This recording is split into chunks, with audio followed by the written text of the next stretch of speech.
दोनों में से कोई भी नहीं आया।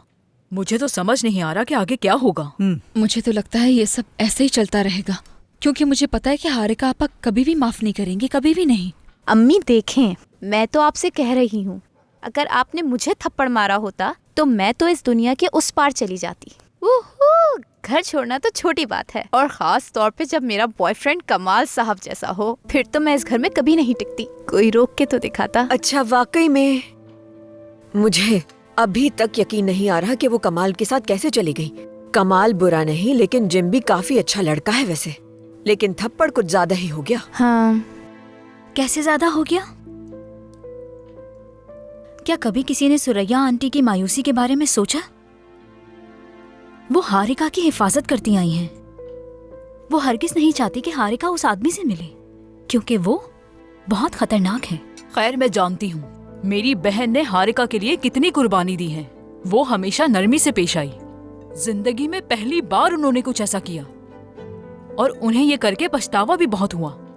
इतनी दुखी हो गई थी कि पागलों वाली हरकतें कर रही थी। वो इसलिए पागल नहीं हुए, वो पहले से ही पागल थी, लेकिन न जाने किस वजह से, तुम सब की वजह से मैं इस हवेली की पागल बन गई हूँ। नानी जान। खुदारा अम्मी, आप तो ऐसी बातें मत करें। नहीं नहीं, इस तरह की चीज जरूरी थी। अब याद रखना, अब उन दोनों को खुद को संभालना चाहिए, क्योंकि वो दोनों गलत हैं। सुन रही हो? अगर ये इत्तेहाद टूट गया तो याद रखना हम सब बर्बाद हो जाएंगे। इसलिए अब हमें चाहिए हर कोई अपने कदम देखभाल कर रखे। जरीन, जरा जाओ और उन दोनों को यहाँ बुला लाओ। वो दोनों मुझे चिढ़ाने लगे हैं। मैं जा रही हूँ दादी, आप सराय को कह दें। इस वक्त कहाँ जा रही हूँ? मेरी ड्यूटी है आंटी, क्या मुझे हर बार याद दिलाना पड़ेगा? जरीन, मैंने कहा जाने से पहले उन्हें बुला कर लेकर आओ। ठीक है। जल्दी।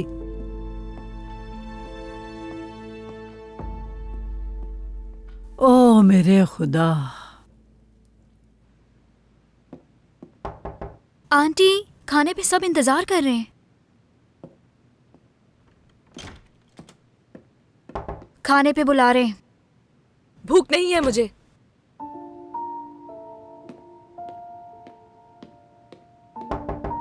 हारिका, हारिका, नीचे आकर टेबल पर बैठो सबके साथ। छोड़ दें उसे इस हालत में, खुद ही समझ जाएगी। तुम चुप हो जाओ ज़ेरिन।